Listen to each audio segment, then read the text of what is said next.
Hola, buenas noches a todas las Hola. personas que nos están viendo en este momento a través de nuestra página de Facebook. Los saludamos desde la corporación Seamos Democracia Digital. Quien les habla, Ana María Valencia y Angélica Vega, nuestra directora de gestión de proyectos. Hola, Angie. Hola Anita, ¿cómo estás? Muy bien, contenta de que compartamos este espacio con todas las personas que nos están viendo. Así es. Y El además día con de estos hoy, invitados. el día de hoy estaremos hablando de un tema súper importante. Se viene la reforma o la posible reforma al Código Electoral y estaremos hablando con unos invitados muy especiales sobre el voto electrónico o digital. ¿Será posible en Colombia? Así es. Bueno, hemos hecho unos avances y unas transformaciones en este espacio y hoy tendremos 4 momentos o 3 momentos específicos en los que podremos compartir con nuestros invitados. En un primer momento vamos a hacerles preguntas. Ya Anita Valencia les va a presentar a nuestros 3 invitados del día de hoy. En un segundo momento tenemos una audiencia muy enriquecida en otra plataforma, quienes van a estar participando también con nosotros, dando la voz pues, de los ciudadanos alrededor de Colombia. Y en un tercer momento serán estos ciudadanos quienes responderán algunas preguntas por parte de nuestros invitados el día de hoy. Entonces le damos la bienvenida a nuestros invitados del día de hoy. ¿Quién será el primero? Estaremos hablando con Carlos Parra, quien es concejal de Bucaramanga. Hola Carlos, ¿cómo estás? Hola Ana María, hola Angélica, pues un gusto estar Hola. acá con ustedes. Valoro mucho pues el trabajo en materia de democracia y tecnología que desarrolla SEAMOS y creo que es muy valioso que estemos dando esta conversación a nivel, pues aprovechando la tecnología para sacar estas discusiones un poco del centro, preguntarnos qué piensa el país, entendido como el país completo, y pues esto es bastante valioso que también desde las regiones nos hagamos preguntas del orden nacional. Así es. Gracias Carlos por acompañarnos. También tenemos como invitado a David Racero. Él es representante de la Cámara por Bogotá por el movimiento Colombia Humana. Hola David, ¿cómo estás? Hola Ana, hola Angélica, Carlos, un gustazo, muy contento de estar con ustedes, agradeciéndoles esta invitación a todos los que nos ven, al grupo Seamos, por supuesto con estas iniciativas de transformación real de la política en Colombia, así que un gustazo poder compartir esta noche en este conversatorio. Gracias David por acompañarnos. Gracias.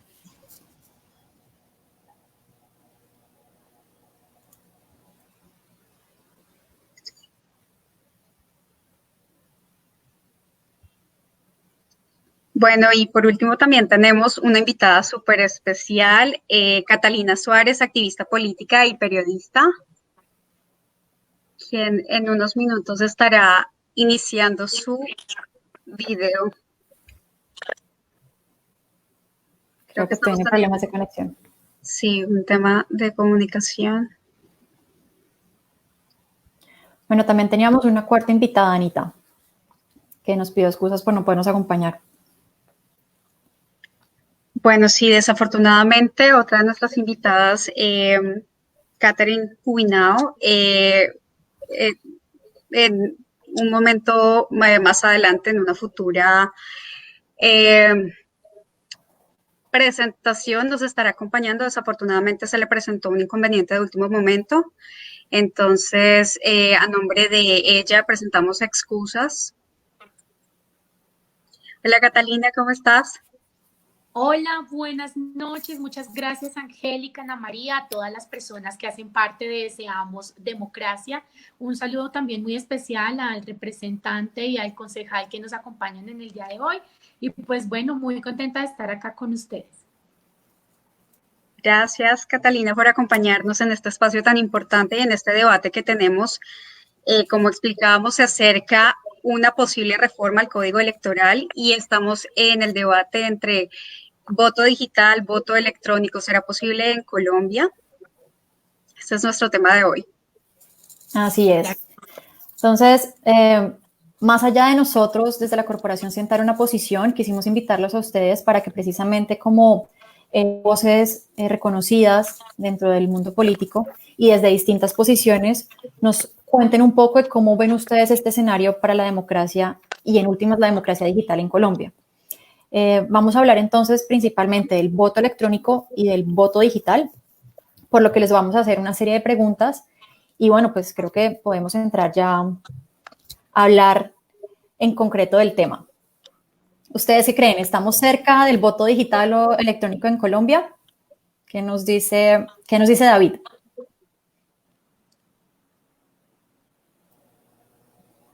Bueno, yo lo veo todavía muy distante. Tal vez por esta situación de la crisis del COVID, por el COVID y que indiscutiblemente el mundo se digitaliza, se acelera la digitalización, tal vez pueda haber un poco más de conciencia en los tomadores de decisión, en este caso el Congreso, para poder dar ese paso. Tuvimos durante todo el semestre anterior, gran parte del semestre anterior, cuando empezó la cuarentena, una discusión interna del Congreso sobre el tema presencial, semipresencial, sobre el tema digital, y solamente nos demoramos 2 meses discutiéndolo, cómo íbamos a operar como Congreso. Ahora la pregunta es, ¿cómo opera la democracia en un escenario donde se avanza todo el tema, insisto, de digitalización? Y pensando cuál puede ser los retos de la democracia en este nuevo escenario. Pero miren, por voluntad política yo lo veo distante. Yo lo veo distante porque, digamos, cuando algo le funciona a ciertos grupos de interés y ciertos grupos políticos, un sistema, que es el sistema que tenemos actual, ¿cuál es la motivación para cambiarlo?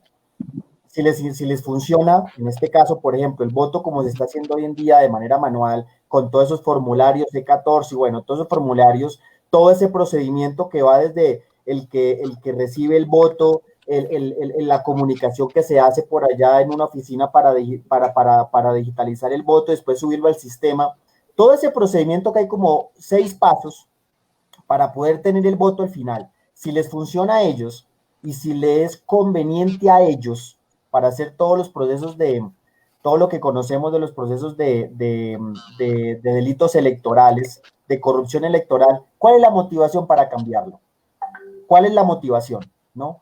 Eso es la pregunta política, ¿no? La pregunta política de fondo, porque el argumento técnico, y eso es lo que vamos a hablar por supuesto, en este conversatorio, que lo vamos a profundizar, puede estar, pero ante esta primera pregunta que nos hacen de qué tan cerca lo vemos, yo lo veo esa ambivalencia, lo veía más lejano antes del COVID, la verdad, lo veía más lejano porque no hay ningún tipo de voluntad política para reformar nada de lo que tenga que ver con nuestro sistema político porque les conviene a ellos, a los que han hecho de la corrupción su modo de gobierno y su modo electoral, pero tal vez en este momento puede haber una conciencia que nos pueda facilitar un poco más esa discusión, ya sea lo electrónico, ya sea lo digital. Por ejemplo, termino porque sé que son preguntas y respuestas cortas, es lo digital puede ser un experimento, el voto digital, no sé si vale la pena hacer la claridad para los que nos están viendo que una cosa es lo digital, otra cosa es lo electrónico.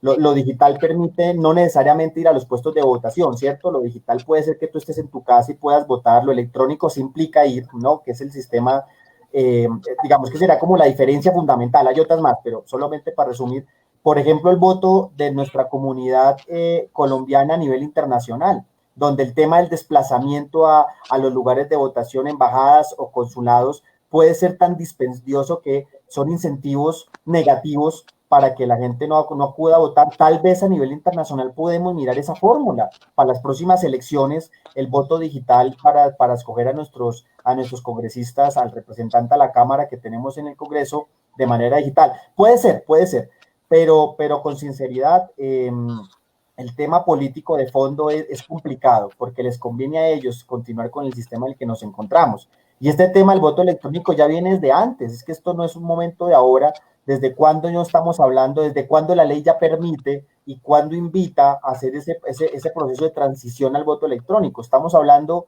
¿de qué año? 2004.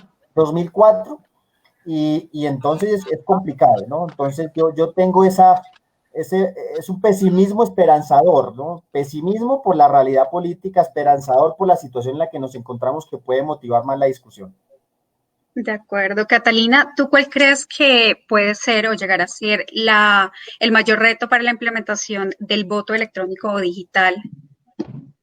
Bueno, pues hay muchos retos y digamos que de lo anterior comparto lo que dice el representante. A mí me aterra que estemos hablando de esto, que se esperaba que iniciara, digamos que para las votaciones del 2009 y que sigamos sin que esto se esté dando en el país.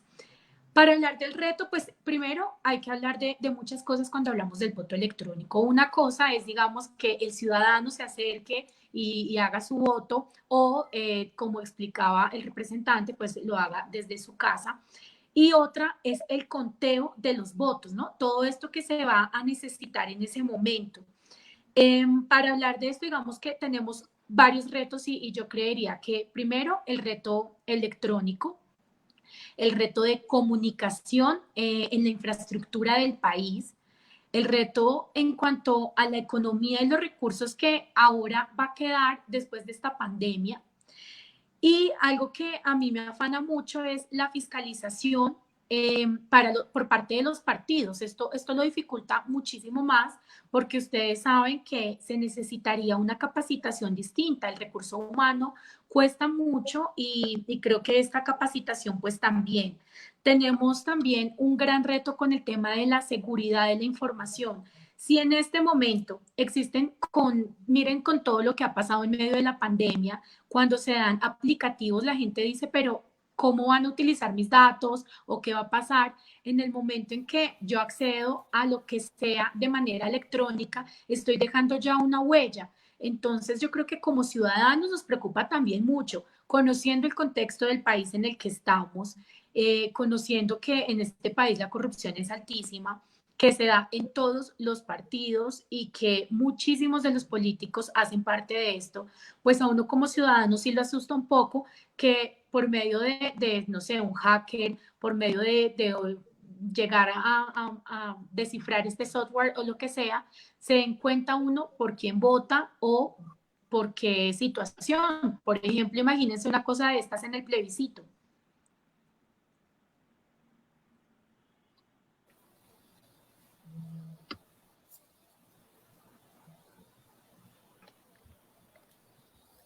En ese sentido, ¿ustedes creen que es importante, o sea, teniendo en cuenta el momento que estamos afrontando en el país y todo lo que nos ha traído consigo la pandemia, eh, desde la corporación concibimos que es un momento que nos ha permitido aumentar la penetración de cierta forma a las tecnologías de la información y las comunicaciones, evidenciándonos los grandes retos que tiene este tema para Colombia? ¿Ustedes creen que es importante hacer esa transición? ¿Creen que es importante plantearnos un momento de pasar del voto al voto electrónico o al voto digital? ¿Qué nos dice Carlos? Carlos Parra. Bueno, pues me voy a referir un poco a la pregunta anterior y ahorita a esta, si se me permite, porque Catalina dice que hay un peligro grande que se hackee el sistema, pero el sistema electoral colombiano ya está hackeado Sí. y no sin necesidad de entrar a ningún software, simplemente cambiando los formularios E24, cambiando los E14. Cada etapa de las que describió el representante David es un riesgo electoral gigante, eso sin contar las etapas previas a llegar a la urna, el carrusel, que le cambian la papeleta a la persona, que le dan una papeleta marcada, que va y lo mete, eso sin contar todas las etapas previas. Nosotros creemos que los sistemas digitales son vulnerables porque, digamos, se encuentran en una nube, pero los sistemas físicos son igual de vulnerables y la vulnerabilidad es tanta, pues que en la actualidad incluso, pues ponen, digamos, abren un debate sobre la legitimidad política que estamos viviendo en la coyuntura actual.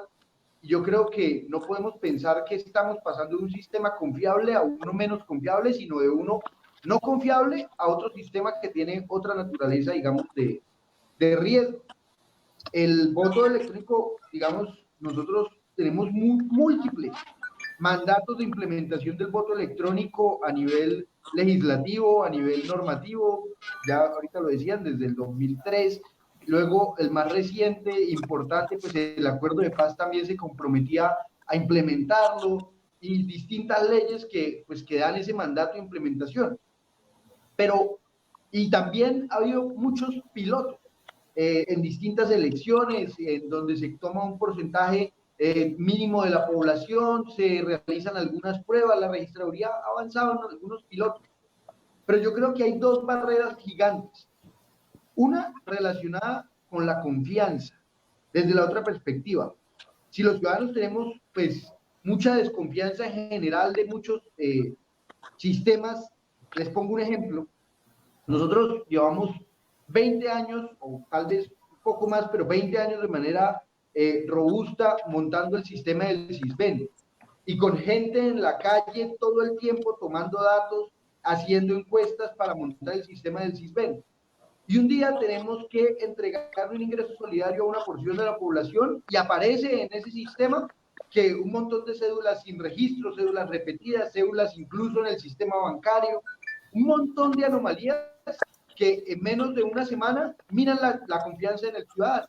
Pues imagínense esta repetición, y si estamos hablando de un sistema que lleva 20 años en implementación, pues la repetición de un fenómeno similar a nivel electoral, pues es una crisis durísima del sistema democrático. Entonces, pues el nivel de solidez que tiene que tener esta herramienta tiene que ser absolutamente incuestionable, de auditoría internacional.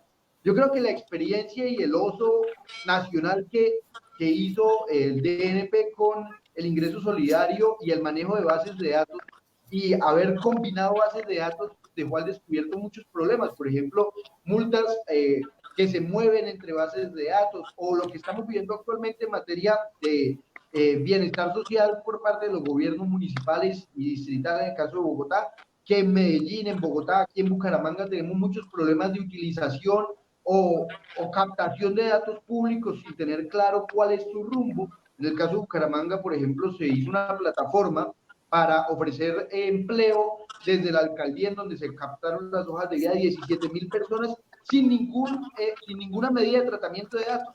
Pues imagínense combinar los datos de 17.000 personas con bases de datos electorales, pues tenemos un peligro gigante en materia de confianza en el Estado.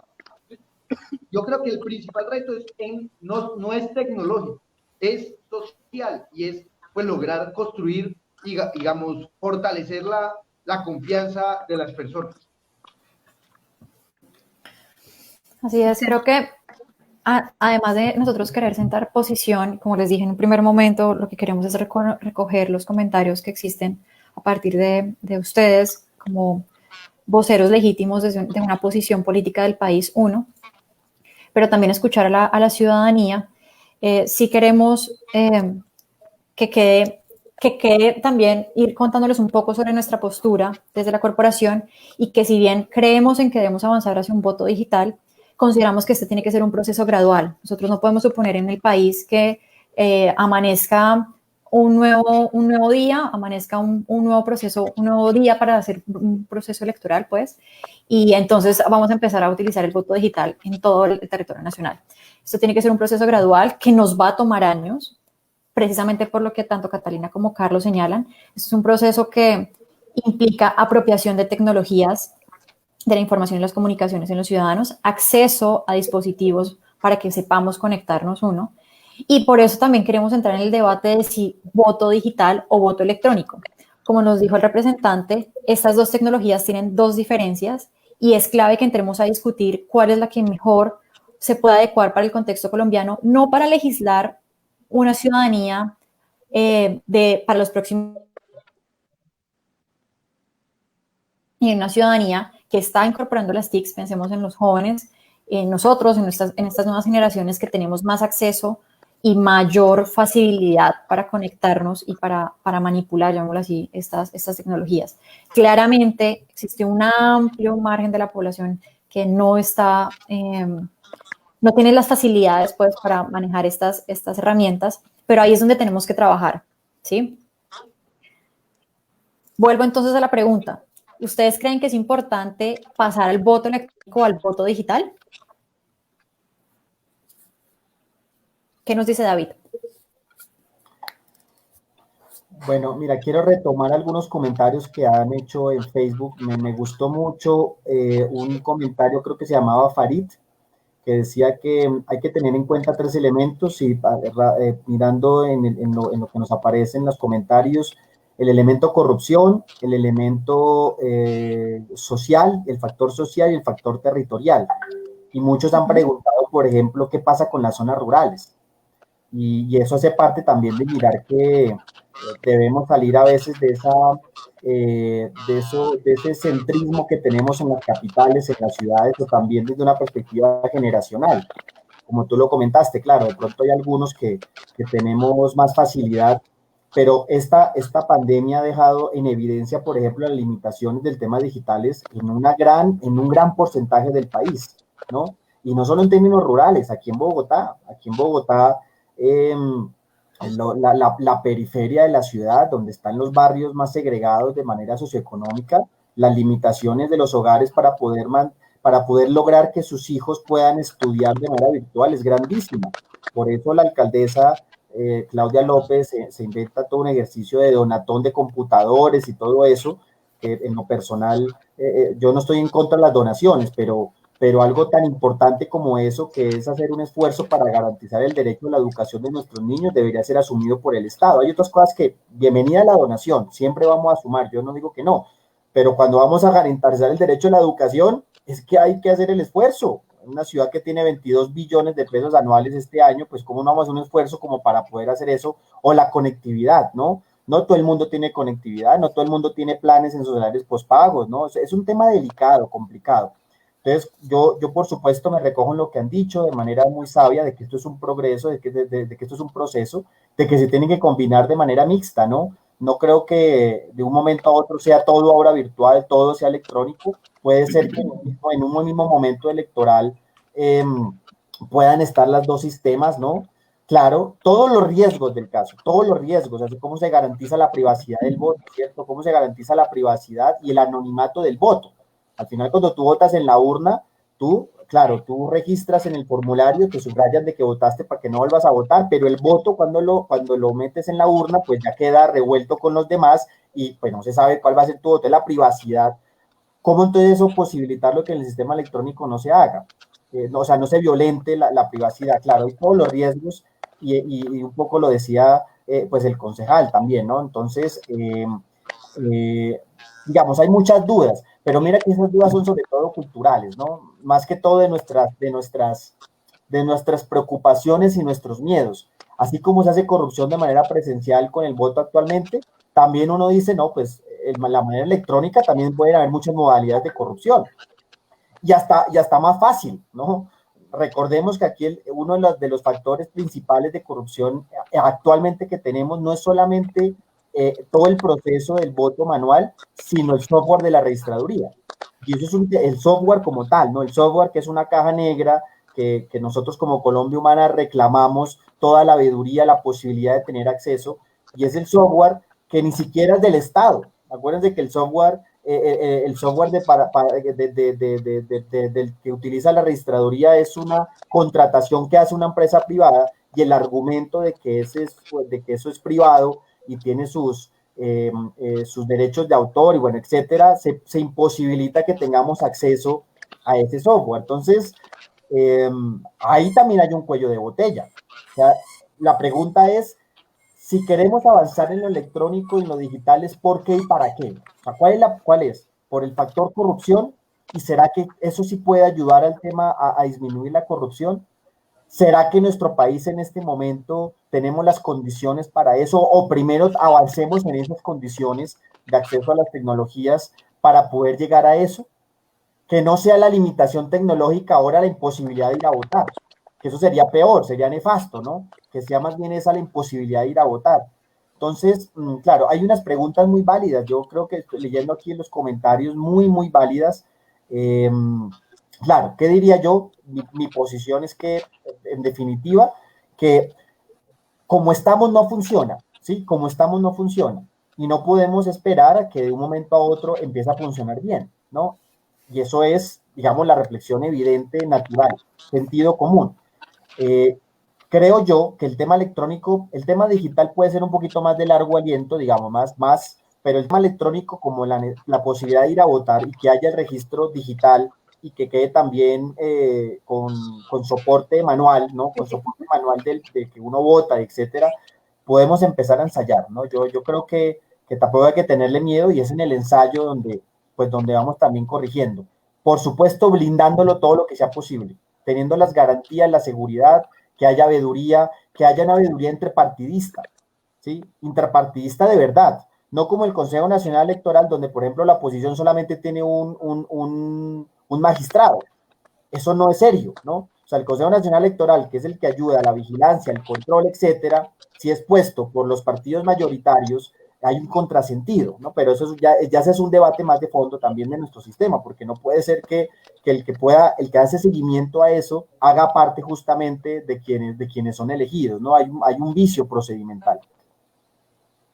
El representante plantea un tema aquí bastante importante y es un poco la posibilidad de llegar a las regiones con el voto electrónico o digital.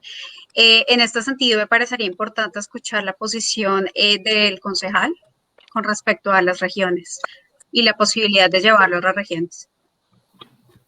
Pues el asunto de el transporte el día de elecciones siempre es un factor diferencial del día electoral. Si ustedes se fijan el día electoral y hacen una contabilidad sincera de las campañas y en especial, digamos, de las campañas que funcionan en los mecanismos de política tradicional, se van a dar cuenta que el día de elecciones un rubro muy importante se gastan movilizando gente, en especial de zonas rurales. Entonces, nosotros teniendo pues esta brecha, hay un hueco que suple pues los sistemas electorales que se organizan mejor que cualquier empresa. Entonces, pues aquí yo creo que pasa por medidas un poco más prácticas, como asegurar transporte el día de las elecciones de manera pública, el Estado asegurándole transporte a todos los ciudadanos el día electoral para que no deje un hueco que digamos que las maquinarias aprovechen. Yo creo que digamos, el primer paso del voto electrónico como un sistema digital donde se deposita el voto, pero digamos, en la urna, es un primer paso para ya pues pasar a otras dinámicas, incluso que existen de voto por mensaje de texto, también existe validando la identidad de una llamada, también, pero todas estas dinámicas, pues yo creo la validación presencial es un primer paso, pero ese primer paso para que pueda darse el transporte el día electoral es bastante importante. Entonces, pues yo no dejaría eso de algún lado. Todas las cuestiones, pues, o muchas cuestiones en materia electoral pasan también por una mirada muy práctica de cómo funciona el sistema, ¿no? Digamos, a nivel teórico, uno no se imagina que sea algo tan simple, pero, por ejemplo, este mismo punto, cuando se discutía la reforma, uno de los puntos de la reforma electoral que se intentó en el anterior periodo del Congreso, yo era en ese momento, trabajaba en la Cámara. Y uno de los puntos que se discutía mucho era sobre el transporte de electores en puestos de votación afuera del país. Y decían todos los representantes de fuera del país, decían, no, es prácticamente la competencia por la curul de ciudadanos en el extranjero, es una competencia por quien más pueda movilizar gente. Y ese es el factor que distingue. Entonces, cosas muy prácticas pues cambian de manera muy radical la elección y eso no va a depender, digamos, de lo tecnológico o no del sistema, sino de pensar en la realidad de cada ciudadano. Y yo creo que es imperativo que tengamos transporte el día de las elecciones cubierto por el Estado. Eso es algo que puede cambiar, porque pensar, por ejemplo, que el voto electrónico va a ser decisivo para acabar con el abstencionismo es darle atribuciones que no tiene de suyo.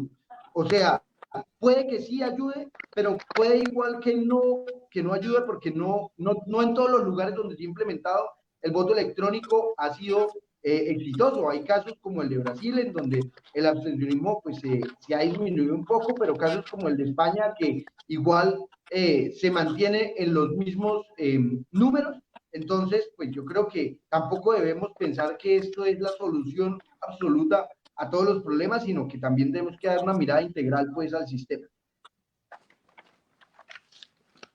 Y creo, así es, y creo que todos han resaltado un elemento clave y que quisiera recoger, y es que incorporar una nueva tecnología no supone solucionar los problemas que tiene el ecosistema electoral en Colombia, ¿sí? Tenemos que seguir trabajando en mejorar las condiciones de cómo se comporta el sistema electoral en Colombia para después no culpar al voto electrónico o a los mecanismos digitales de lo que sucede en nuestro sistema como tal, en nuestro sistema electoral. Quisiera que le diéramos paso a Anita Valencia. Nosotros tenemos, como les comenté al principio, una audiencia que nos acompaña en otra plataforma, que han estado ahí pendientes de todo lo que ocurre, y quisiera que les diéramos paso en la transmisión para que pudiéramos ver cómo se está moviendo esta audiencia. Claro que sí. Vamos a ver. Bueno, estas son las personas que tenemos conectadas, que aceptaron la invitación para el día de hoy, para que hablemos un poco del tema del voto electrónico y digital. Y entrando ya a un segundo momento, quisiera pues que empecemos a invitar a personas de esta audiencia para que les realicen preguntas específicas a cada uno de ustedes. Entonces, si nos puedes ayudar, Carlos, a darle ingreso a las personas que se preinscribieron anteriormente y que invitamos a ser parte de esta sección para que realicen las preguntas a nuestros invitados.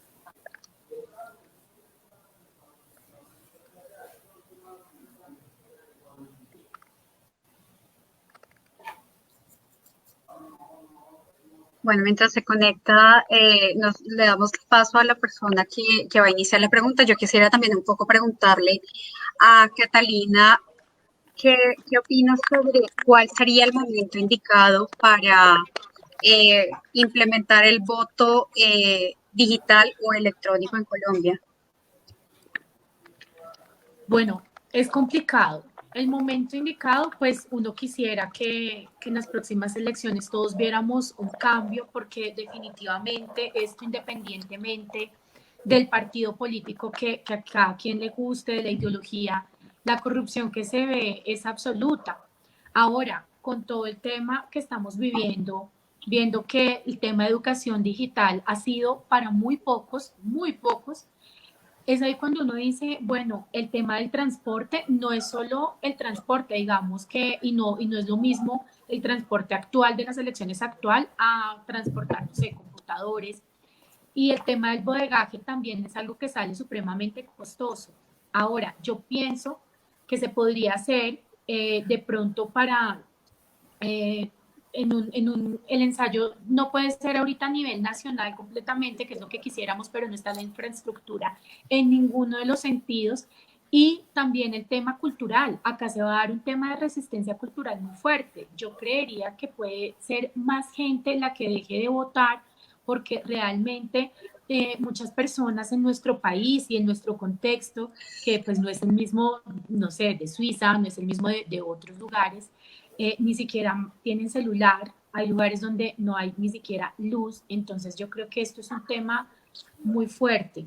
Pensaría yo que sería un buen momento para hacerlo con una sola ciudad o un municipio y empezar a ver las falencias y cómo se protege, porque como bien lo decía el representante David, este tema de la, digamos, la huella digital y todo, pues independientemente, y eso sí quiero que quede súper claro, del software que se tenga, independientemente de lo que se busque para proteger, recordemos que estos son pues finalmente algoritmos y que esto se puede descifrar por cualquier persona. Entonces digamos que mi miedo con todo este tema del voto digital o el voto electrónico, más allá pues de lo difícil que es en este momento y con nuestro contexto social, es que realmente creo que muchas personas que hacen parte de esta corrupción lo podrían utilizar para saber los ciudadanos por quién o por qué votamos.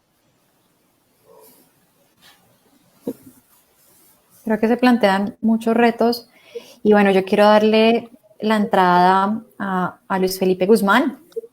Pueden ver acá en la parte de abajo de la pantalla. Hola Luis Felipe, ¿cómo estás? Hola, ¿cómo estás? Muchas gracias por la invitación. Bueno, Luis Felipe nos acompaña desde Puerto Bogotá. Él es un líder precisamente de procesos sociales y ha sido o es fundador de la Generación por la Dignidad. y también es estudiante de Ingeniería Civil de la Universidad Nacional. Entonces, Luis Felipe, tienes la palabra y bueno, escoge a cualquiera de los tres invitados para que le hagas la pregunta. Uy, hay que escoger. Bueno, mira, yo sí quisiera sacar esta discusión de la ciudad y de las grandes ciudades de Colombia, de Bogotá principalmente, y llevarla a la provincia, a los corregimientos, a las veredas. Porque pues estos mecanismos para ir a votar al sitio, o votar desde la casa, o votar desde una forma mixta, contienen infraestructura, cobertura, conectividad, seguridad para que la gente, como lo decía Carlos, tenga confianza. Mirando las cifras del DANE, nos pudimos dar cuenta que tan solo 2 departamentos aumenta un poco más del 60% la proporción de personas que usaron el Internet en cualquier lugar y desde cualquier dispositivo. Entonces, estamos en un atraso en ese sentido. Hay falta de conocimiento sobre las TIC, nadie tiene una VPN en la casa para tener la seguridad de que su voto llegó o no llegó. Y pues la cultura del voto, ese voto puede ser tan secreto que ni cuenta en el conteo electoral. Tenemos experiencias internacionales como Suiza, que el año pasado, en junio, canceló la resolución del voto electrónico y llevaban un año haciéndolo y contrataron unos hackers para que lo hackeara y en una semana lo hicieron. En Estonia el voto es libre, 30% vota electrónicamente, nada más, y es libre, el 100% lo podría hacer. Entonces, confianza y justicia para este voto electrónico. La pregunta que le tengo, quizás tengo 3 preguntas, pero pues ahí podemos, una para cada uno, no sé. La primera sería, ¿pasaremos el derecho de elegir y ser elegidos a un grupo reducido de expertos en sistemas y computación? Esto nos facilitaría el fraude electoral. La segunda, en caso de ser el voto electrónico, como lo han planteado, ¿quién nos garantiza que quien está votando es el ciudadano que se registra y no exista una ida Merlano con un poco de gente haciendo fila para que voten? ¿O es momento de invertir millones de pesos democráticamente en la sociedad para garantizar su derecho al voto y no democráticamente para garantizar su salud y educación? ¿No sería una bofetada a las sociedades apartadas?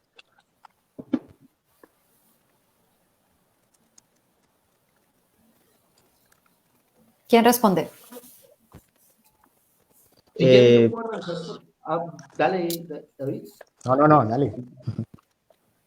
Pues yo me referiré como a la mención del final, que cómo se explicaría invertir en democracia o invertir en el voto electrónico cuando hay necesidades, digamos, apremiantes. Y yo creo que esta pregunta es muy difícil de responder en un periodo como en el que estamos de pandemia, pero pues hay que responderla, digamos, de manera frontal, y es invertir en democracia es caro y puede ser incluso a veces antipático con otros rubros urgentes y que son de manera contingentes, pues, pero no hacerlo es aún más caro. O sea, un sistema que no tenga representatividad, legitimidad, un sistema que en últimas, si legitimamos el simple hecho de no invertir en democracia, pues es una, digamos, claudicación prácticamente de nuestro sistema. Entonces, las inversiones en democracia, yo creo que son inversiones importantísimas para un Estado, robustas, que un Estado tenga confianza y legitimidad, es vital para que el resto de elementos del Estado funcione, porque digamos que si fuera, siempre va a ser mucho más barato una dictadura, no hacer elecciones incluso mucho más barato, pero son gastos que se tienen, digamos, que hacer de manera planificada desde el Estado. El plan por el voto electrónico, digamos que no es algo, una inversión de este gobierno, es algo que desde hace unos 15 años se vienen haciendo no solamente normas, sino también inversiones desde la registraduría. Entonces, yo creo que esto es difícil de explicar en un periodo de pandemia, pero hay que decirlo que es vital invertir en democracia y no hacerlo puede ser mucho más caro.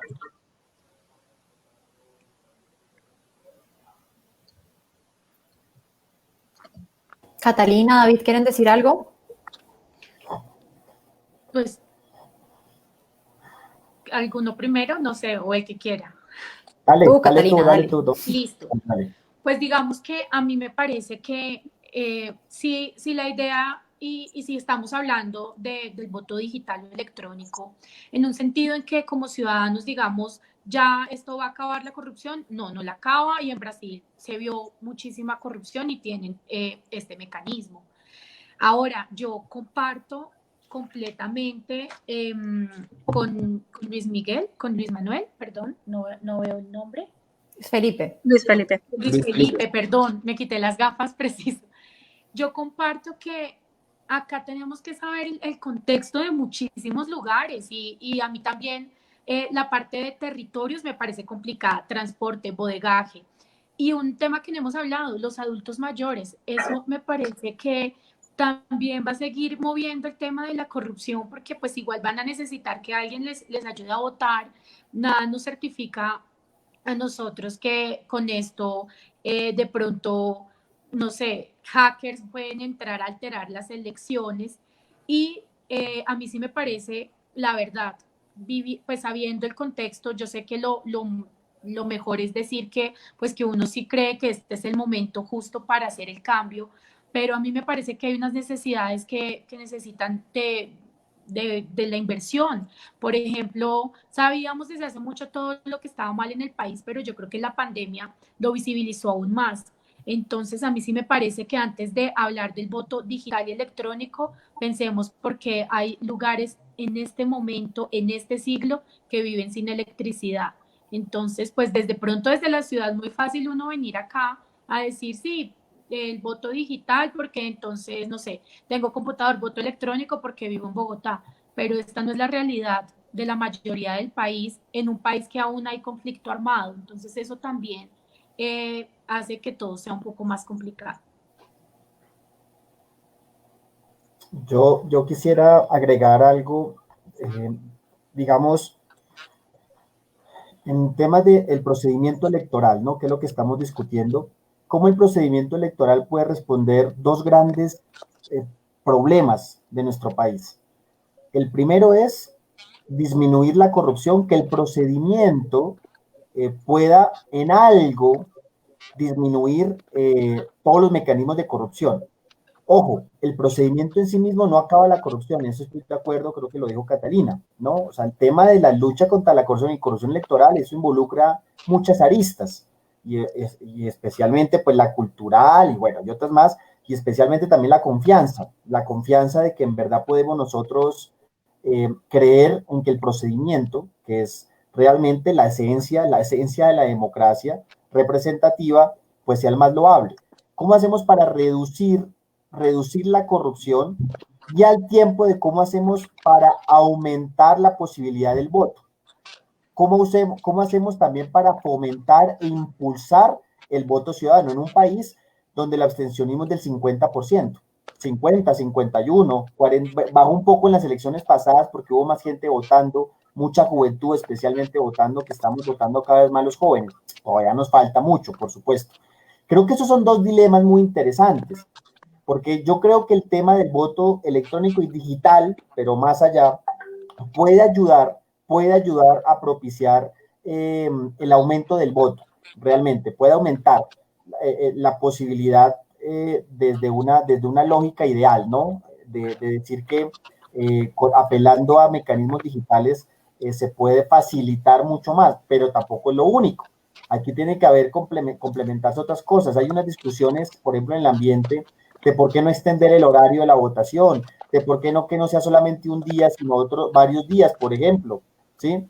Y el tema de corrupción, que tiene que ver con la generación de confianzas, claro, eso va más allá simplemente del procedimiento, eso sí es indiscutible, y así como los corruptos inventan todas las mañas y argucias para cometer delitos electorales tal como está hoy, seguro también pretenderán inventarse todas las mañas y mecanismos para violentar lo que es lo que puede ser lo robusto de un voto digital o directamente o electrónico. Claro, digamos, no podemos caer en esa ingenuidad, es cierto. Yo creo que Luis Felipe lo dice muy bien, pero tampoco decir que no va a ayudar, digamos, que eso sí es, digamos, el voto electrónico, creo que con una buena auditoría, por eso insistimos que si eso se implementa en el futuro, la veeduría debe ser interpartidista, internacional, evidentemente ven unos controles que se exigen más, pero es diferente que tú controles el sistema como tal, el software, etcétera, y otra cosa es que tú controles, por ejemplo, los puestos de votación, que tú controles los formularios E14 y todos los formularios que conocemos hoy en día, que es lo que hacemos cuando estamos cuidando nuestros votos, cuál puede generar más costo y cuál puede ser más práctico, ¿no? Creo que eso es una reflexión de costo-beneficio en el fondo. Yo me quiero referir a algo que se mencionó de los adultos, pues sobre los adultos mayores, y es algo que ha mencionado por muchos años el senador John Sudarsky, y es algo muy práctico y muy simple, pero muy importante. La complejidad de nuestro tarjetón es un obstáculo para la democracia. Si usted va a escoger candidato al Senado, tiene que escoger de 17 partidos, 100 opciones, 1.700 casillas. ¿Cómo va usted a encontrar el que necesita o el que responde a sus intereses? Eso es una barrera gigantesca. Entonces, nuestro sistema actual tampoco es que sea por ser el papel muy simple. Y incluso para que nos lo imaginemos en la práctica, pues yo de haber hecho la campaña del Consejo, aprendí muchas cosas, veía con quienes competíamos, a quienes desafiábamos, pues, y lo que hacían ellos es que en las reuniones le pedían a las personas 10 veces, marque así, uno por uno le enseñaban a votar, porque el obstáculo no es la voluntad. Ya la persona, digamos, que se iba con su, no sé, tamal, lo que fuera, convencido, pero el obstáculo era que encontrara la casilla por la que quería votar. Entonces, nuestro sistema actual igual tiene una complejidad muy grande y unas barreras que imposibilitan que mucha gente pueda acceder a su voluntad, digamos, de manera real, pues. Entonces, pues aquí también tenemos retos, incluso sin irnos al sistema electrónico, cosas tan simples como que los tarjetones tengan fotos de los candidatos. Eso tiene todo el valor del mundo para que usted, la persona que vio en el noticiero, vio en la calle, le dio un volante, usted diga, ah, este es. ¿Sí? Pero pues hasta que no, porque el verde 1, decentes 14, y esa es la razón práctica por la que los candidatos quieren ser los número 1 o el número final, porque es tan difícil explicarle a la gente que pues todo el mundo quiere ser esos dos números que le facilitan el trabajo. Entonces, pues yo creo que igual hay que simplificarlo, sea electrónico o sea físico. De acuerdo, un poco para cerrar la idea, precisamente una de las posiciones que nosotros tenemos como corporación es que sin importar el medio, sea un voto físico, un voto electrónico, un voto digital, esto pues no va a atacar un problema que tenemos de raíz, que es cultural desafortunadamente, y es la corrupción. Entonces, independientemente de esto, debemos buscar la manera también de atacar la raíz y no culpar los medios digitales de algo que viene de mucho más atrás. Con esto le agradezco a Luis Felipe su participación y le damos entrada a nuestra siguiente invitada de la audiencia. Vamos a ver quién es. Invitado, esperemos, sí, quién es. Le damos la bienvenida a José Jairo Jaramillo, es ex asesor de la presidencia del Senado. José Jairo, ¿cómo estás? Buenas noches, ¿me escuchan? Sí, te escuchamos. Perfecto. Bueno, muy buenas noches a los panelistas, a las moderadoras y a las personas que están escuchando el en vivo. La pregunta es la siguiente. El registrador nacional recientemente manifestó que el país necesita un código electoral para que las personas puedan hacer uso del voto de manera no presencial, a través de correo electrónico o de manera anticipada.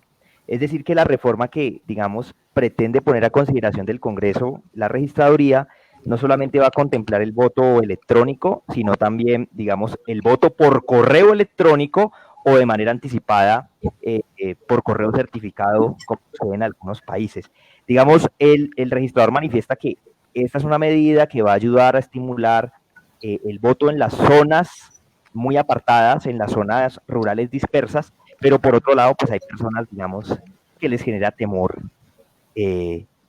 porque sí, así como estamos con el régimen actual, se ven altísimos escándalos de corrupción, ¿cómo sería abriendo la posibilidad de que en algunas partes del país puedan votar 15 días antes de las elecciones o por correo electrónico? Entonces, digamos, la pregunta va en el sentido, ¿ustedes qué opinan de esa posibilidad?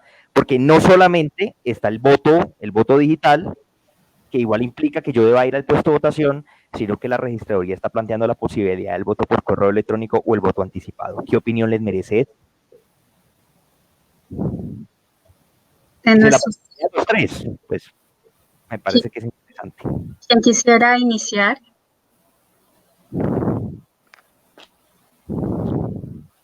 Bueno,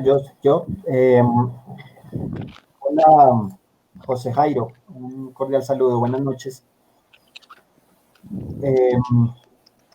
Digamos, yo de entrada por principio, yo sí creo que hay que facilitar los mecanismos para que la gente pueda votar. Digamos, por eso como en mi intervención anterior, no creo que hay otros elementos adicionales que va desde el horario, desde extender. Por ejemplo, un señor que trabaja en la vigilancia privada y que ese domingo de elecciones justamente le tocó hacer su turno.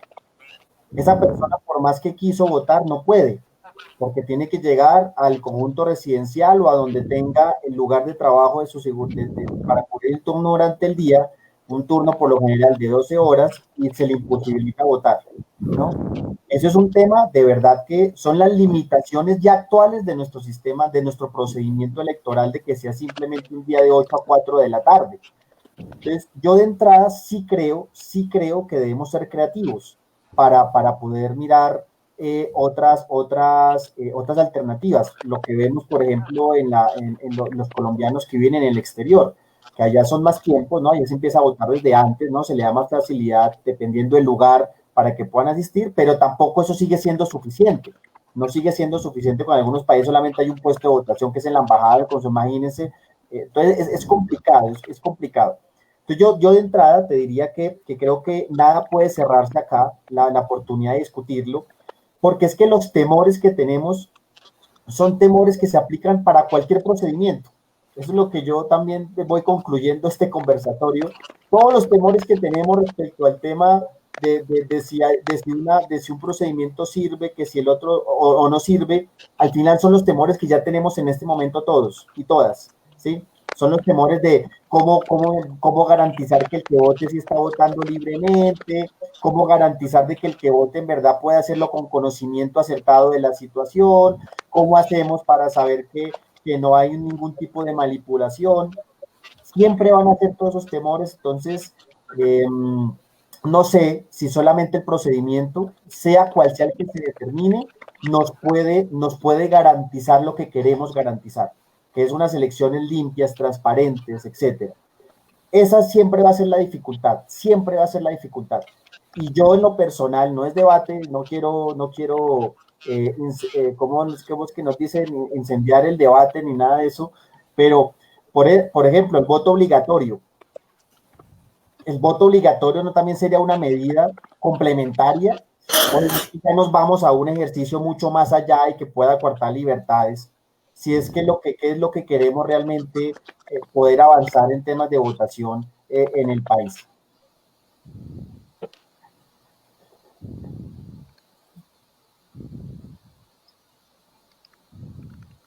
Catarina, ¿tú quieres hablar algo sobre la pregunta que planteó José Jairo? Es que se me había desconectado, entonces no pude escuchar la pregunta. Él nos habla de que dentro de la reforma electoral se incluye la posibilidad de realizar el voto por correo electrónico. ¿Y cuál es la otra opción, José Jairo, que mencionaste? El voto anticipado, por correo certificado, la posibilidad de que se pueda votar 10 o 15 días antes. Nos pregunta. Eso lo manifestó recientemente el registrador. Sí, pues digamos que a mí me parece que si el voto se puede registrar antes, sí puede ayudar, digamos que en todo esto de las personas que por X o Y no pueden, o porque al final es muy corto el tiempo de votar y de hecho es un país que pese a todo esto malo que hemos dicho de la corrupción y de tantas cosas que se dan, pues es uno de los pocos países donde en el mismo día se da el escrutinio, digamos, del 99% de las mesas de votación. Me parece que para efectos de la fiscalización y de ayudar a que no se dé tanta la mafia electoral, sí podría servir el tema de votar anticipadamente. El tema del correo electrónico, sí, pues no estaría de acuerdo, precisamente por lo mismo de lo que he venido hablando a lo largo del panel, y es pues de la huella que se queda y pues que uno no sabe con qué fin utilicen esto. Otra cosa, ahorita leía en los comentarios, una persona decía, si digamos que se da el voto electrónico, las personas van a tener mucho miedo de que X o Y gobierno pues tomen represalias frente a personas que de pronto reciban algún tipo de subsidio. Eso también es algo que causa un poco de temor en los diferentes ciudadanos.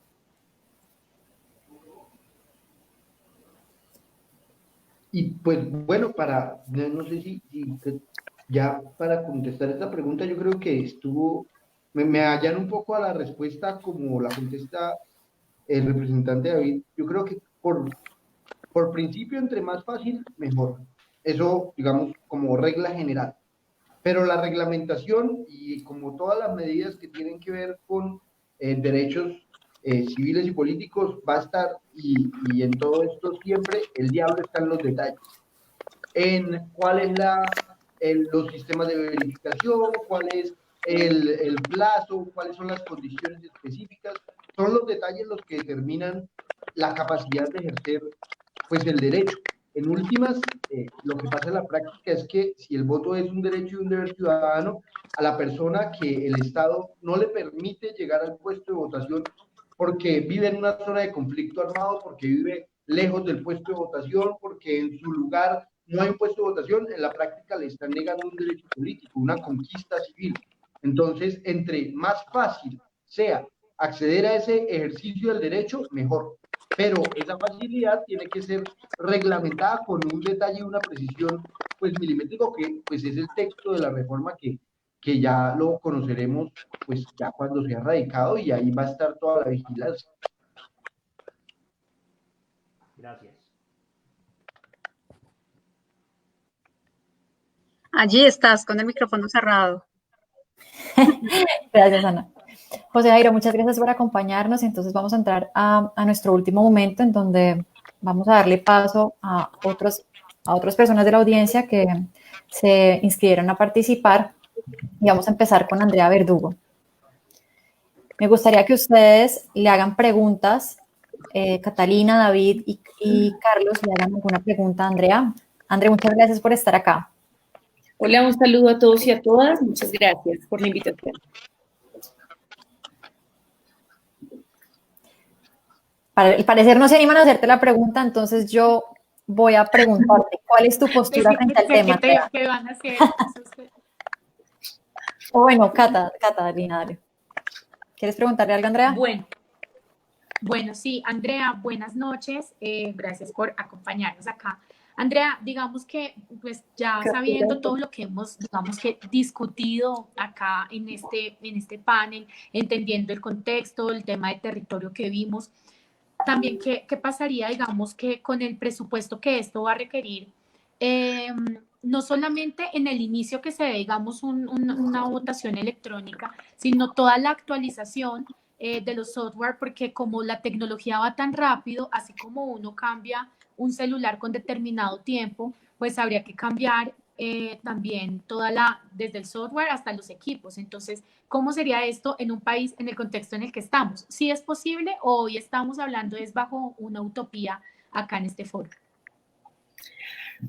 Bueno, pues quiero decir que también comparto la postura que hace un rato manifestó el representante Racero en cuanto al sistema de contratación de los operadores electorales. Es lamentable que en una democracia como la nuestra ni siquiera tengamos un sistema propio para realizar unas elecciones con el sistema tradicional que es histórico, más allá pues del balance y del análisis que podamos hacer sobre la pertinencia o no del mismo. Hay unos estudios que se han realizado, el DNP, incluso la Universidad de La Sabana, han manifestado que hacer unas elecciones, por ejemplo, las siguientes elecciones a Congreso con una transición a sistemas electrónicos, generaría, digamos, aparte de la inversión en equipos, que es la que realmente es alta, pero pues obviamente también los equipos, si se adquieren, digamos, como propios para el Estado, pues tampoco creo que vayan a tener una duración tan corta, tendrán unas actualizaciones como muchos sistemas y software, pero sí, eso realmente va a garantizar que efectivamente tengamos un análisis de la situación del voto electrónico y del voto digital desde al menos dos enfoques. Uno, la participación y dos, el sistema electoral, específicamente desde la vigilancia electoral. Entonces, los estudios indican que adicional a la inversión en los equipos sería un 19% en costos actuales, un 9% adicional si solamente se incorpora la votación electrónica, es decir, las urnas electrónicas, y en cualquier caso, una elección, así sea por el sistema tradicional, va a tener un costo adicional del 21%. Es decir, si vamos al punto de vista de la economía, no necesariamente resulta menos costoso hacer una elección tradicional que una transición hacia el voto electrónico. Digamos que el voto digital también comparto que será un debate muy interesante, pero que toma un poquito más de tiempo y seguramente el voto electrónico nos va a dar como ese periodo, digamos, de transición y de prueba. Desafíos, muchos. Seguramente no podremos tener de primera mano una elección 100% electrónica ni 100% digital, teniendo en cuenta nuestra realidad territorial, rural, de conectividad, digamos también de acceso a estas tecnologías. Pero digamos que si me permiten también, yo quisiera como retroalimentar el formato para poder hacerles una pregunta a propósito de las intervenciones, especialmente al representante Racero que habló de la vigilancia electoral. A mí me preocupa un poco cómo funcionaría, digamos, lo que se reconoce como el reconteo o la definición de curules en los casos de empate cuando tenemos un sistema de voto electrónico o voto digital. Y también, pues, por supuesto, para los demás invitados, un poco abrir el debate sobre el voto secreto. Obviamente, todos sabemos que los sistemas de información no tienen, por más que sea el sistema encriptado, digamos, para garantizar el ejercicio electoral, pero pues la información de quién votó, dónde votó, cómo votó, por quién votó, pues se va a poder conocer. Entonces también se abre el debate, digamos, del voto secreto.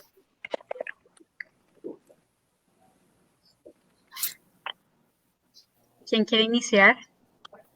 Pues sí, yo. Hola Andrea, ¿cómo estás? Cordial saludo, saludarte, verte por acá. Sí, digamos, yo en el tema del voto electrónico, yo creo que el voto electrónico debe igual estar soportado con un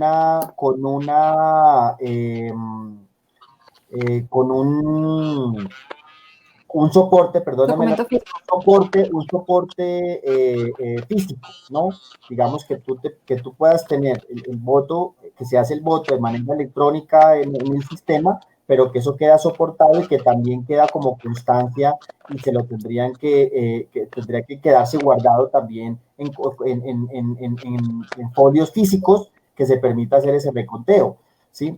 Igual, yo sí soy sincero, yo no conozco en detalle el tema de la operatividad como tal del voto electrónico. No he tenido la posibilidad, de, por ejemplo, de hacer acompañamientos en países donde tengan ese voto electrónico. Lo he hecho en algunos donde no lo tiene, pero creo que eso vale la pena revisarlo. Cualquier sistema, ningún sistema es infalible. Ese es el elemento siempre, ningún sistema es infalible que nos pueda generar toda la certeza. Claro, aquí la pregunta es cómo disminuimos los riesgos. ¿Cómo disminuimos los riesgos de un sistema o el otro? Pero claro, indiscutiblemente el voto electrónico no puede ser así nomás. Debe quedar siempre un soporte físico que nos permita poder contrastar en dado caso que sea necesario el recuento. el sistema que tenemos hoy en día de formularios, de todos los 3 formularios que uno ve, es muy denso, ¿sí? Claro, uno tendrá que mirar cómo lo pulimos. Aquí nosotros nos vamos después de cada lección 2 semanas en la registraduría ahí metidos en Corferias, acá en Corferias en Bogotá, ahí dándole. Y mira que el año pasado recuperamos una curula aquí en el Consejo. De la Colombia Humana entramos al principio 3 y por estar allá mirando los votos, porque hay mucho error humano, ni siquiera es un tema de mala intención, de mala fe, sino el error humano hasta para poder llenar los formularios y recuperamos una concejal. Claro, es complejo, ¿no? Es complejo y la auditoría debería ser, insisto, interpartidista, del sistema interpartidista con veedores directos de cada partido mínimo al momento de chequear el registro electrónico.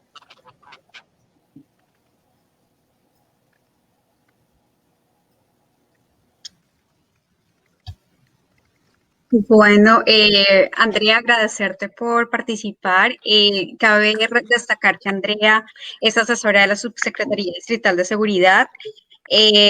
Ha sido exdiputada del Meta, exsecretaria general de la Unidad de Víctimas y también excodirectora de la Organización Nacional de Juventudes Liberales. Muchas gracias por tu participación y por tus preguntas. Gracias a ustedes. Gracias. Bueno, seguimos con nuestro siguiente invitado a la audiencia, que esperamos.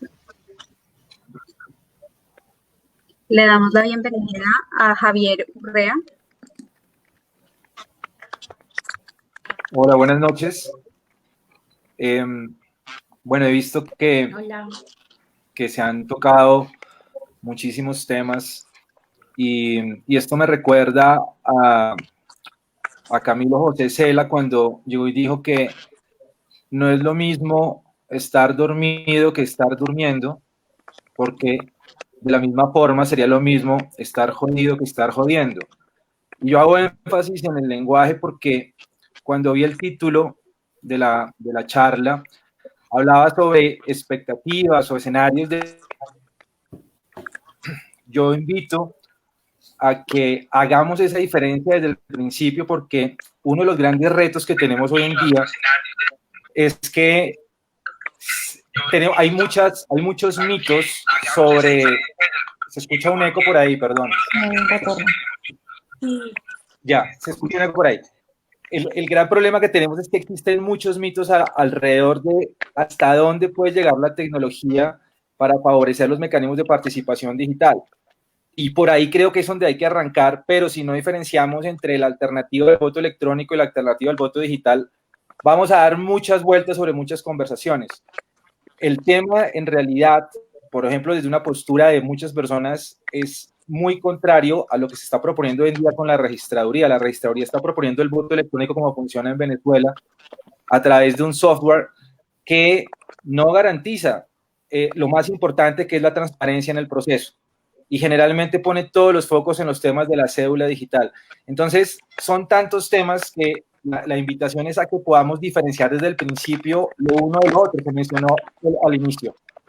¿Qué es lo que considero que debe ser importante? Por supuesto que hay que hacer una transformación gradual, es decir, la participación digital no tiene por qué eliminar las formas análogas de participación. Es un proceso y nos toca superar en el tiempo muchas cosas, como la brecha digital, la apropiación de mecanismos de participación, de plataformas, etcétera. Pero lo que sí es importante es que sí debemos entender que sí existen tecnologías que hoy en día nos permitan garantizar, por un lado, la transparencia, por ejemplo, en el conteo de los votos y la inmutabilidad para evitar la manipulación. Entonces, fíjense que no hemos hablado, por ejemplo, de un tema muy importante como lo es el uso de blockchain en ese sentido. No tanto de las experiencias que conozcamos, sino de las ventajas que nos puede por lo menos proponer blockchain en cuanto a la validez o a la validación de la identidad del individuo para que sea un único individuo el que vote y no se permita la suplantación, por ejemplo, del voto. O la validez en el conteo de votos para que se pueda auditar eso más adelante. O, por ejemplo, la transparencia para que cada persona sepa que votó y desde dónde votó y cómo votó, pero a través de sistemas descentralizados para proteger la protección de datos y las bases de datos. Entonces, lo que yo iba a invitar es a que a que en el debate que se está generando, lo primero que tenemos que hacer es combatir todos esos escepticismos que existen alrededor de la tecnología y también identificar cuáles pueden ser los malos de la tecnología en los procesos de democracia y participación digital. Yo creo que no tenemos que esperar a que pasen muchos años para abarcar el tema. No tenemos que esperar a que en la región de América Latina lo lidere México, Brasil o Chile, como pasa generalmente, y luego llegue Colombia. No tenemos que esperar, vamos a casi 30 años de la Constitución Política de Colombia, y no tenemos que esperar a generar una nueva narrativa que no nos dé miedo de entender que sí pueden existir nuevas fórmulas de participación digital y que las tenemos que poner a prueba. El tema de los colombianos en el exterior es un ejemplo, ellos lo solicitan hace rato. Tienen un censo de 1 millón de personas cuando son más de 5 o 6 millones de personas que están por fuera del país, y eso implica que están por fuera del sistema democrático porque el mismo sistema se quedó atrasado, ¿no? O las zonas rurales, por ejemplo. Entonces, más que una pregunta, lo que yo quería era que desde un principio tuviésemos mucha claridad que una cosa es el voto electrónico como lo está proponiendo la registraduría o como en el Congreso algún congresista está planteándolo desde el punto de vista virtual, ¿no? Eso es un software que es como ir a un cajero electrónico, ir a votar y desplazarse, y eso no resuelve muchos problemas. Al contrario, me preocupa muchísimo porque las elecciones en Colombia desde la Constitución del 91 han estado manejadas por el mismo grupo empresarial y económico, Thomas y Carvajal. Y esos procesos de contratación cerrada que se hacen de forma presencial lo que van a hacer es pasarlo a la manera digital. Y al final la tecnología se va a convertir en el verdugo cuando puede llegar a ser una solución. Entonces hay que tenerle mucho cuidado a eso. E insisto en la importancia, ojalá que en un segundo debate, en una segunda conversación, si reconduzcamos el debate en el camino que es. Por ejemplo, si vamos a hablar de voto electrónico como lo proponen en Colombia, ¿qué alcances y qué limitaciones tiene? Y si vamos a hablar de voto digital con tecnología blockchain, ¿hasta dónde podemos llegar con eso y hasta dónde no podemos llegar? Gracias. Gracias, Javier. Bueno, aquí sí quiero resaltar un poquito que nos estamos pasando de tiempo, pero bueno, quienes todavía siguen conectados, agradecerles por acompañarnos con este debate tan importante que, pues, además tiene que ver con un cambio que se viene o un posible cambio que se viene con la reforma al Código Electoral. También resaltar que Javier Urrea es activista, representante de quienes estamos en el exterior o colombianos en el exterior, me incluyo porque yo estoy en Estados Unidos. Y bueno, de nuestros panelistas, preguntarle cuál de todos quisiera responder esta pregunta para no alargar tanto la discusión. ¿O escojo a Pinochazo? Es que creo que fue más un comentario que una pregunta, ¿no? Él resalta un poco también. Sí. Dale, Javier. Yo creo que es un punto de vista que habíamos dejado un poco de lado y Javier pues nos habla, digamos, un tema que estábamos pues no olvidando, pero que nos había tocado, pero creo que no es una pregunta puntual, sino que pues Javier también nos está contando pues la importancia y creo que todos coincidimos en que sí nos parece tenaz que lo siga manejando todo el mismo grupo que siempre hace como esta sociedad previa a las elecciones. Así es. Javier, muchas gracias por acompañarnos. Y bueno, se nos está cortando el tiempo, pero no queremos dejar pasar a las personas que se inscribieron a ser parte de este espacio. Así que vamos a seguir con el siguiente invitado. Gracias, Javier, por participar en este espacio.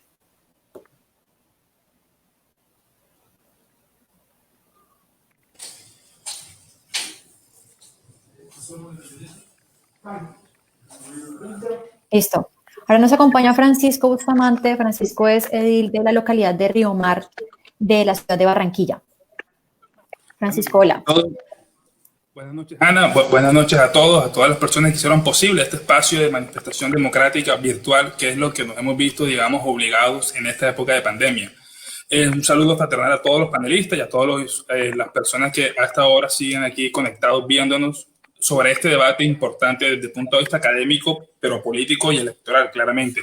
Y yo me refiero un poco al tema electoral, pero al tema pedagógico electoral principalmente. ¿Por qué? Porque, bueno, como bien lo mencionó Ana, yo soy edil y me he elegido afortunadamente 3 veces, y las 3 veces cuando uno sale a buscar los votos, o sea, ¿qué es lo que más le interesa a uno como candidato? Y el concejal y el representante lo sabe, y si hay alguien en la audiencia que ha sido candidato también lo sabe, son los votos. Entonces, al final de cuentas, ¿cómo conquista uno esa votación? A través de la pedagogía, a través del discurso, pero principalmente la pedagogía, porque es que uno ya está cansado de decir al público que que el votante no va a buscar ni el partido, perdón, ni el nombre ni la cara, sino un partido y un número, que eso es lo que al final de cuentas termina siendo uno en ese pedazo de papel el día de las elecciones. Entonces, considerando el notorio porcentaje del voto nulo que cada vez tenemos en las diferentes elecciones, tanto locales como nacionales, producto precisamente de la enorme confusión que se genera a la hora de votar, tanto así que a uno como candidato realmente le toca inventarse cualquier cantidad de pedagogía y de formas muy creativas para hacerle saber y entender a la gente que no tienen que buscar nombre ni nada por el estilo, sino un partido específico, ojalá de un partido político reconocido o por lo menos identificable ese logo, y que posteriormente debe mirar a la derecha cuando se trata de corporaciones públicas y buscar un número específico. El número está en el primer renglón, que en el segundo renglón, que en el tercer renglón, que en el primer renglón, en el centro, y después busca. Entonces, todo ese tipo de cosas, uno como candidato las sufre en el sentido de que uno sabe con quién cuenta, que sabe que, digamos, que no tiene que hacer ese esfuerzo, pero también sabe con qué otro tipo de personas sí tiene que hacer ese esfuerzo profundo para que verdaderamente esa intención de apoyo de ellos hacia uno se pueda materializar en las urnas, porque no es hacer campaña, sino pues claramente hacer que la gente verdaderamente vote por uno. Entonces, bueno, una vez dicho esto, particularmente pues, como candidato a mí, yo les puedo decir que a mí me ha costado bastante hacer esa pedagogía. Y yo sí quisiera decirles, o preguntarle o hablarle de lo siguiente, y es, que no estoy hablando, es que uno cuando es candidato uno se mete en todo.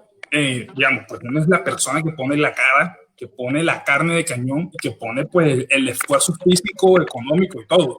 Entonces, qué triste es cuando uno va a escrutinio, esas jornadas de 3 semanas, desde 7:30 de la mañana hasta 8, 9 de la noche, de corrido, como uno se mueve de las diferentes zonas de escrutinio, y uno encuentra cuando abren las bolsas, por cualquier reclamo que surja, cómo el candidato o cómo los votantes marcaron un partido, pero marcaron otro número arriba por fuera de la casilla de ese partido. Entonces eso es lo que se genera el famoso voto nulo.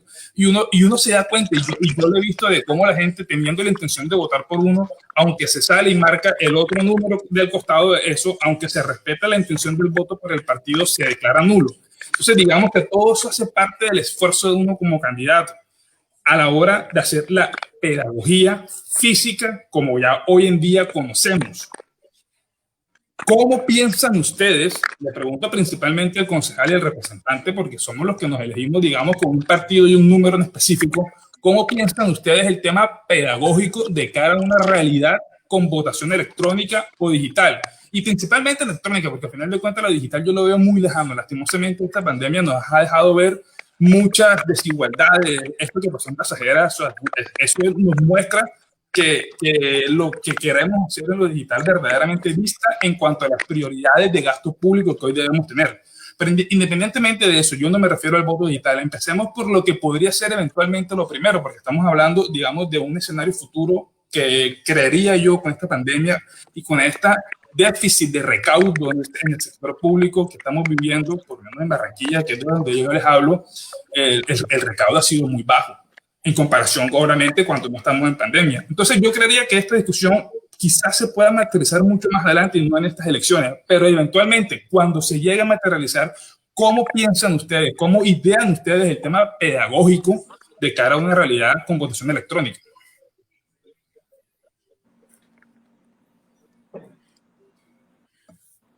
¿Quién quiere iniciar con esta pregunta? Para no alargarnos en tiempo, perdón, Anita, que te interrumpa, propongo que lo responda solo uno, ya que tenemos a otra persona en espera en la sala y bueno, ya tenemos que ir haciendo cierre. Bueno, cualquiera de los dos. Bueno, yo quiero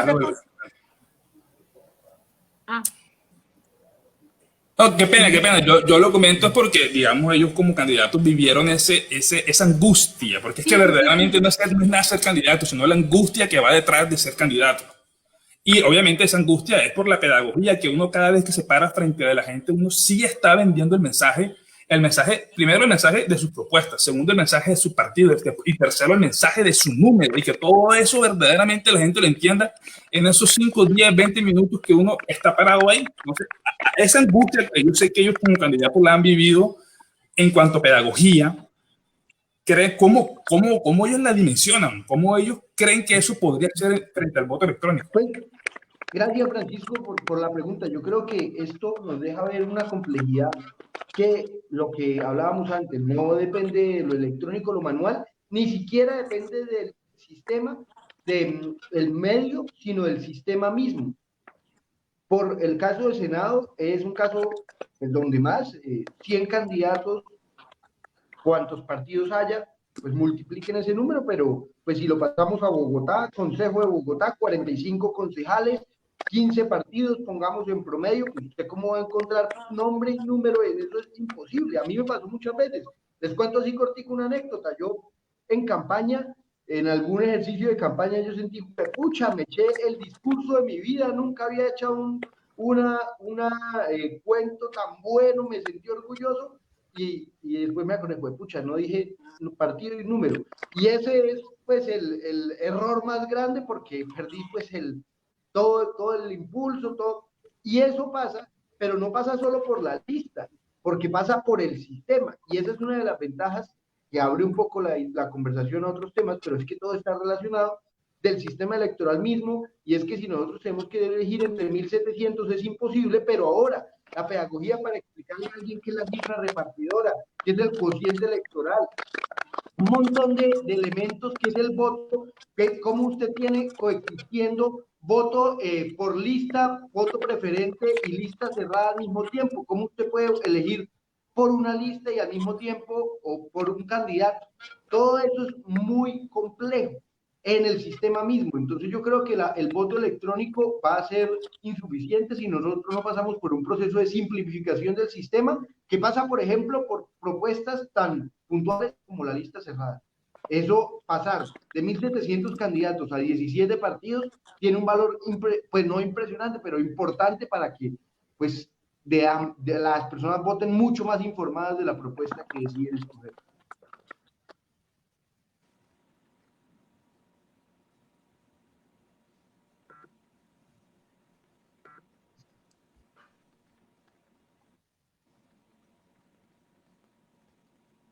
Bueno, Francisco, muchas gracias por la pregunta que hiciste y por tu intervención. Despedimos a Francisco para darle ingreso a la última pregunta y para poder culminar esta sesión. Entonces saludamos a Felipe, quien es representante de la Fundación Redmocracia. Felipe, buenas noches, muchas gracias por acompañarnos.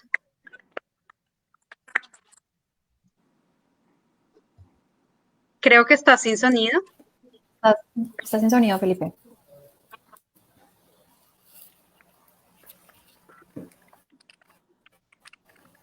Hola, muy buenas noches. Un cordial saludo por parte de la Fundación Redmocracia, al doctor David, Carlos, Angélica, Ana.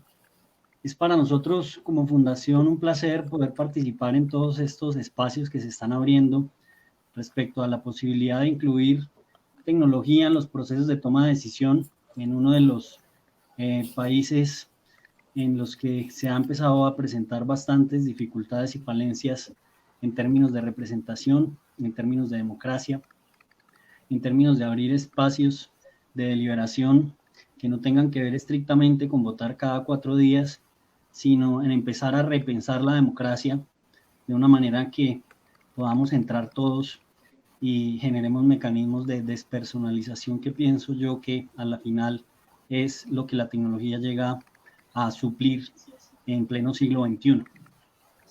Muy atento, escuchando las intervenciones de cada uno de los participantes, con muy interesantes intervenciones. Nos gustaría hacer las siguientes precisiones. El voto en Colombia está digitalizado ya en un 80%.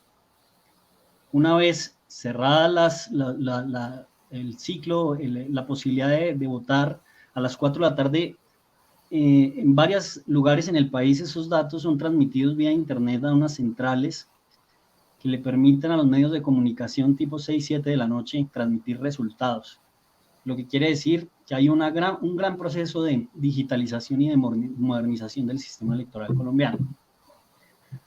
En ese aspecto es importante aclarar que las fallas que se están presentando tienen que ver mucho con el ciclo del voto y la forma en que cumple cada uno de estos pasos para poder ser contabilizado. Y ahí es donde se presentan inconvenientes con todo el tema de formulario C14 y lo que todos hemos conocido burdamente en las redes sociales. El ciclo electoral colombiano ronda los 3.5 billones de pesos. Incluye elecciones locales, regionales y nacionales, incluidas elecciones atípicas. Adquirir equipos nuevos, máquinas de votación, significa que una vez realizados todos los procesos electorales, estas máquinas van a tener que ser mantenidas, van a tener que ser actualizadas, lo que implica que los costos van a subir. Y a mayor costo de acceso a la democracia, menos acceso a la participación. La lógica de blockchain, uno de los términos más pronunciados y más mencionados en los últimos días, y que mencionó también el doctor Alexander Vega en la pasada audiencia pública del voto que convocó el representante Ferro. La lógica de blockchain abre la posibilidad de trasladar el costo a los ciudadanos en términos decimales, muy bajos costos para poder votar desde el celular.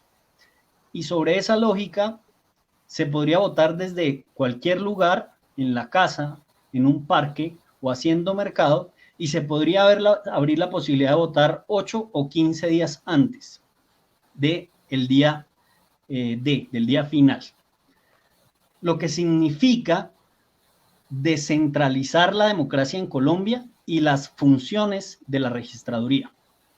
En días pasados, en audiencia pública convocada por el doctor Ferro y en donde participó el doctor Alexander Vega, registrador nacional, en su presentación mencionó el voto digital con tecnología blockchain, pero también mencionó que se iba a utilizar tecnología blockchain con un servidor central.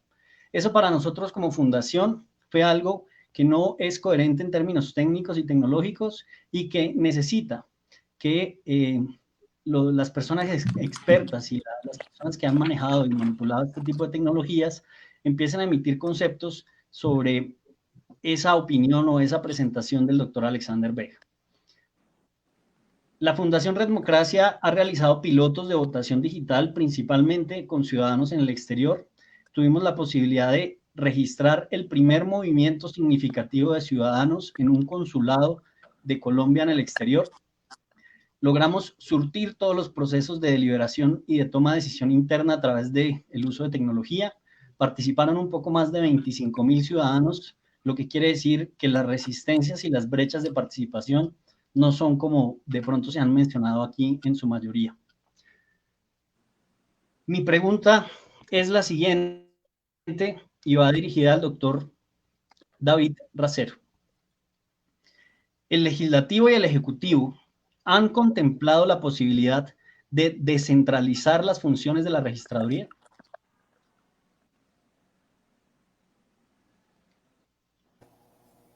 Hola Felipe, buenas noches. Gracias por tu comentario. Sí, a ver, la pregunta de que si se ha contemplado, bueno, yo no sé el ejecutivo, no te diría mentiras, de pronto por lo que tú mismo presentas del proyecto del doctor Ferro, que es del Centro Democrático, no sé si él mismo ya habrá hablado con el gobierno y que tenga aval del gobierno. Tengo entendido que no, que es más bien a título personal y una iniciativa directamente de él como congresista, y no conozco el concepto del gobierno, no conozco el concepto.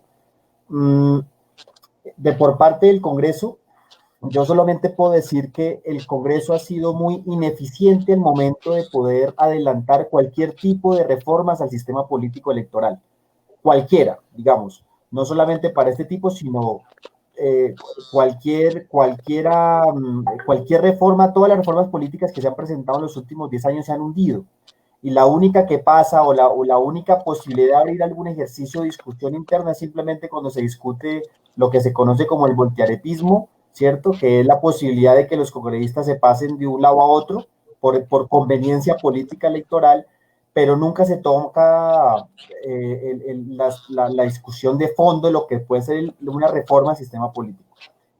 Y eso tiene que ver con la pregunta que haces con el tema de democratizar las elecciones. Pero tengo un comentario a lo que dice, y yo en esto creo que ahorita lo planteó el concejal de manera muy acertada. Yo creo que el aspecto económico, o sea, tenemos que tener cuidado con el análisis económico para este tema de discusiones, deliberaciones y decisiones respecto a los procedimientos democráticos. Porque el concejal lo dijo, insisto, de manera muy acertada. Lo más económico posible, lo más óptimo, lo más eficiente, si se pretende, lo más barato, es una dictadura, digamos, entre menos, eso es lo menos costoso, ¿sí? Y entonces, digamos, llevar el argumento a decir que es muy costoso de pronto los procedimientos, los mecanismos, las compras, etcétera, y que el elemento costoso, que es muy caro, etcétera, es un argumento para de pronto decir no, o un elemento negativo para tomar decisiones en manera electoral, pues digamos que tenemos que tener esa precaución. Porque, digamos, yo sé que no estás diciendo eso en esa línea, pero cuando comentabas que de pronto el tema del voto digital podría ahorrarnos mucha plata, ¿no? Se podría ahorrar mucha plata porque cada quien lo puede hacer directamente y nos podríamos ahorrar plata por los puestos de votación, etcétera, hasta imprimiendo papelería, bueno, por muchas razones que pueden ser. Es cierto, y yo sé que no es un comentario, no lo tomes así, no es un comentario de mala fe, no lo interpreto así, pero también da lugar a que de pronto ese criterio económico, creería yo que para aspectos democráticos no es el más importante, o sea, yo creo que ahí sí hay otros insumos a plantear. Y yo sí me quedo con la pregunta, con la venia de las moderadoras, que yo me voy aquí muy preocupado por los comentarios de todos nosotros. Yo creo que hay mucho temor realmente, ¿no? Mucha duda, mucho temor en cuanto a todo lo que tenga que ver con las elecciones, insisto, y creo que uno quedo como con esa sensación, y me da mucho insumo para el debate que hagamos en el Congreso con la propuesta del doctor Ferro del Centro Democrático de la reforma que quiere hacer. Y a mí sí me genera una pregunta, me gustaría hacerla, no sé, en el sentido de cómo disminuir esos errores, esos temores. Un poco creo que fue el que habló antes, Javier, si no estoy mal, de la necesidad de tocar esos mitos para poder nosotros plantear que esos temores en un sistema electrónico o digital podemos nosotros tratar de disminuirlos, ¿no? Porque si no podemos lograr superar con argumentos estos temores, va a ser muy difícil hacer cualquier tipo de cambio. Generar confianza en nuestro país en temas electorales es muy difícil, muy difícil. Es la desconfianza lo que nos va a imposibilitar cualquier tipo de avance, y creo que eso es un punto esencial a trabajar. Y la confianza implica, por ejemplo, la no impunidad. Si hay robos de elecciones, si hay fraude, pues hay que castigarlo, porque la impunidad es lo que genera más temor y mayor escepticismo. Me voy con esa inquietud, porque definitivamente la solución debe ser mucho más integral, y sé que en este espacio lo tenemos presente. Bueno, esto es un espacio que genera mucho debate, mucha controversia en torno a qué sería lo mejor, qué debemos mejorar, temas culturales de nuestros propios ciudadanos. Agradecerles por su tiempo a todos los panelistas que nos acompañaron. Al final quisiera pues preguntarles si quieren decir de pronto algo para concluir, para despedirse. También invitar a todas las personas que nos están viendo a que que nos sigan en todas nuestras redes sociales. Seamos Democracia Digital en Instagram, YouTube, Facebook y Twitter, y invitarlos también a que nos sigan acompañando en estos debates que vienen durante las próximas semanas y en otros espacios que también tendremos. Bueno, Ani, finalmente a mí me gustaría que pudiéramos agradecerles a las personas que nos acompañaron en Zoom.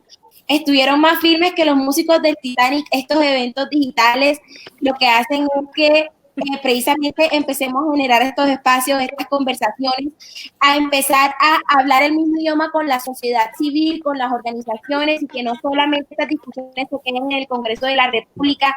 Todos merecemos estar enterados y manejar el mismo idioma, porque finalmente es el sistema democrático que se va a intervenir, a fortalecer.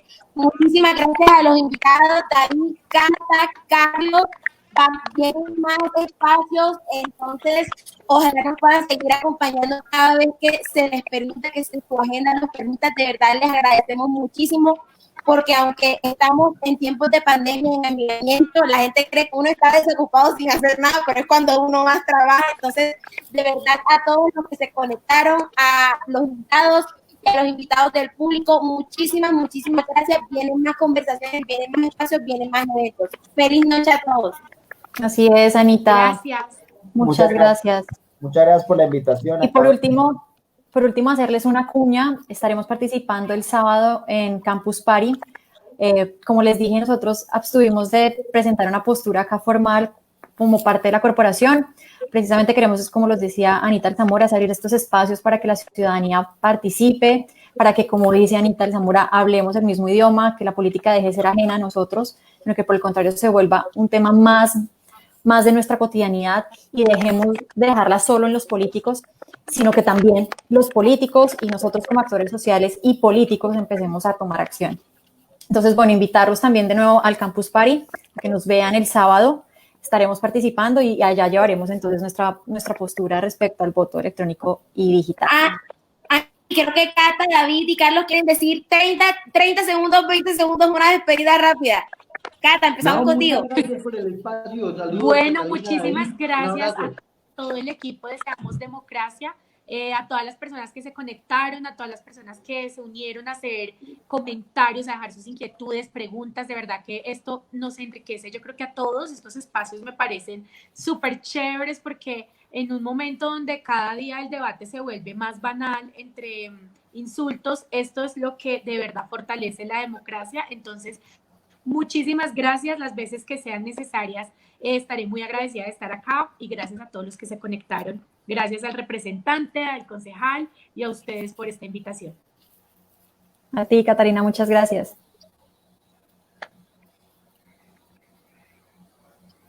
Carlos, David, ¿quieren decir algo? Despidiéndome, diciéndole que gracias a todos, valoro mucho que tengan en cuenta pues el resto del país. Ahí estamos dándole, y pues un abrazo para todos.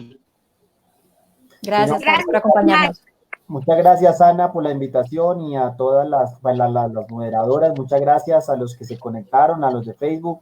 De verdad, tomé mucha nota. Muy enriquecedor el espacio de cara a la discusión que se viene en el Congreso, y bueno, y de cara al país con todo lo que está pasando de fraude electoral. Vamos a ver si cambiamos, y bueno, no nos dejemos robar la esperanza, es lo importante. Abrazos. Un abrazo a todos. Un codazo a todos. Usen el tapabocas. Nos vemos en un próximo live. Chao. Chao, Gracias, nos vemos. chao.